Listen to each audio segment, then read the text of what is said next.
All right, guys. So now you're interested on investing and you have watched multiple videos, you have read a few books, and most of the individuals or advice that they are giving you is that you should invest on an ETF.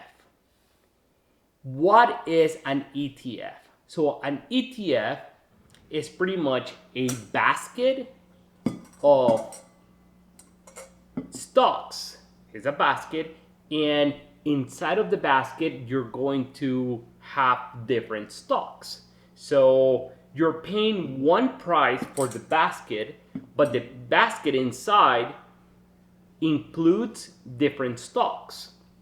So, for example, you have, I don't know, a little bit of technology, a little bit of consumer goods, you have some electric power, you have a little bit of fuel, you have a little bit of clothing material. Also, let's include some educational, and let's just say we are going to include a little bit of healthcare.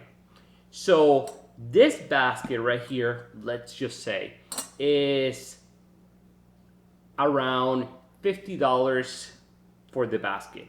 Now the basket may include 10% of healthcare, 20% of education, 10% of technology, and so on. But you are paying only $50 for this ETF.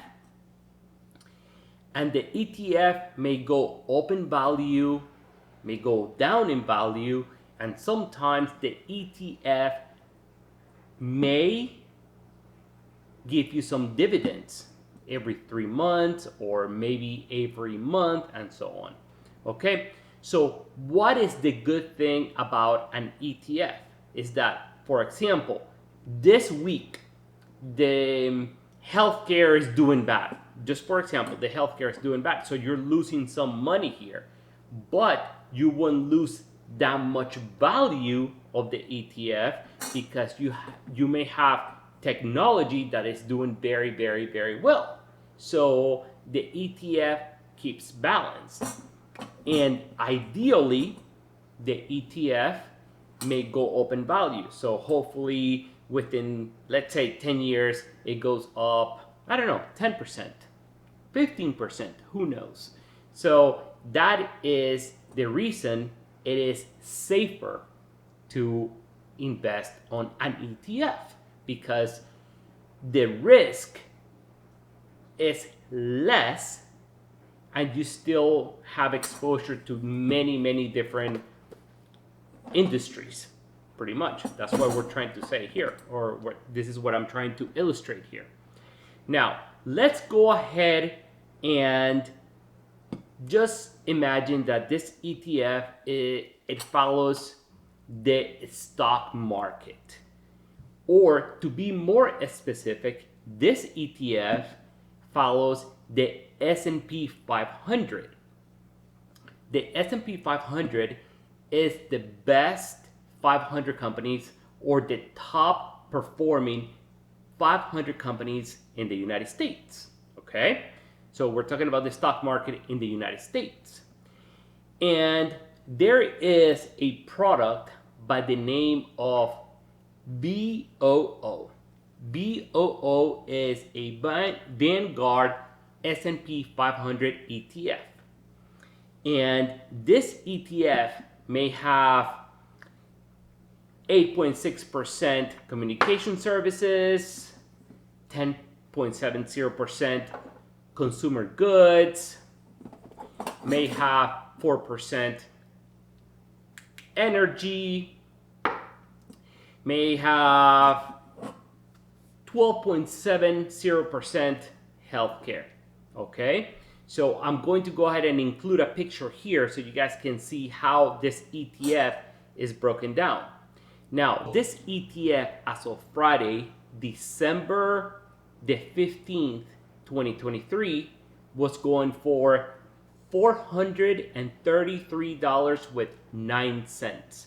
So this basket right here that includes many different stocks. To be more specific, it includes about 500 different stocks.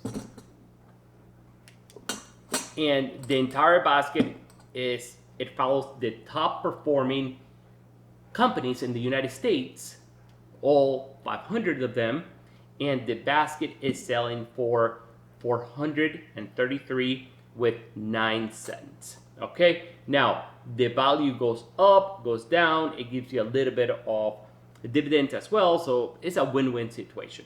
Okay, let's go ahead and switch to why you should not be investing in individual stocks if you are not experienced at all. Okay, let me give you this hint real quick, or this fact. Most individuals do not beat the S&P 500, or most individuals do not beat the stock market. Okay, the stock market goes up and down, and it's very emotional at times. So let's say you invested $10,000 on this energy stock. Okay, $10,000, and out of the blue, the energy sector starts going down in value.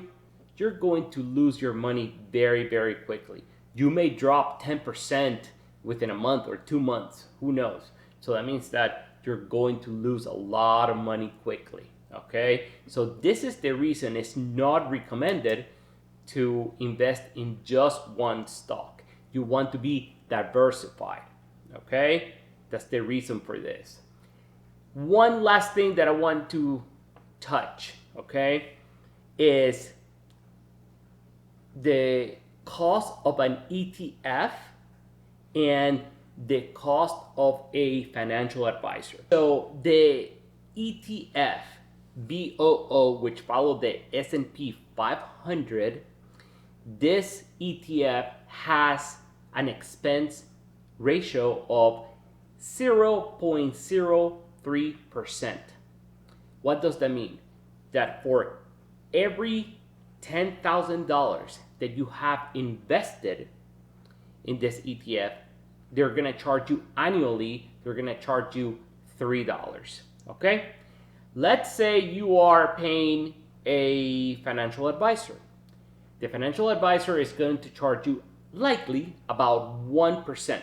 So for every $10,000 that you have invested with a financial advisor, they're going to charge you $100. And guess what?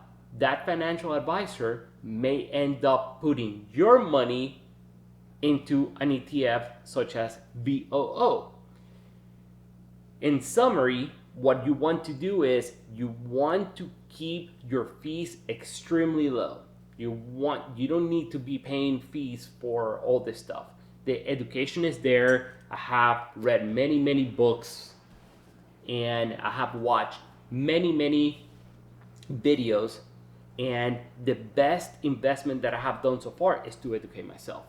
Okay, so once you educate yourself and once you start investing your money into something that you're interested on, make sure you do it very wisely. Make sure you keep your fees extremely low. And what I choose to do, I'm not recommending anyone to do this, but what I choose to do, I choose to invest my money on an ETF such as BOO that follows the S&P 500, which equals to the top 500 companies in the United States.